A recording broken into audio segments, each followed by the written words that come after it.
here are even more things I don't understand. One more time. A cruise ship can float, but my tiny GoPro that I dropped while kayaking in 2015 is still at the bottom of the lake. A cruise ship floats because its overall density is less than the density of water, so the water can support it. This is explained by Archimedes' principle.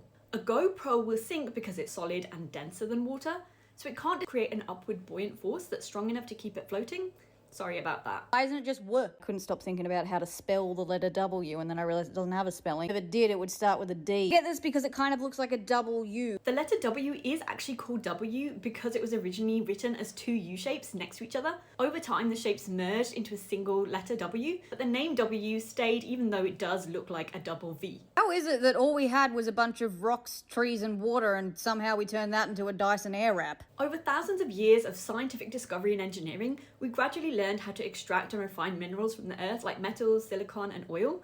Those raw materials were processed into so many different kinds of goods, plastics, electronics, and motors, which are then designed and assembled into the many complex devices that we use today, which I think is just incredible. Cameras.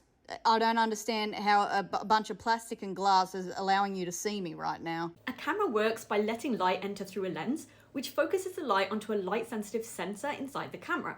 The sensor converts the light into electrical signals, and the camera processes those signals to create a digital image. This one's like legit. I really don't understand this. How can a bus with like 2 aisles of seats and a walkway down the middle fit in the same road space as a car with only 5 seats? I think there are two answers to this one.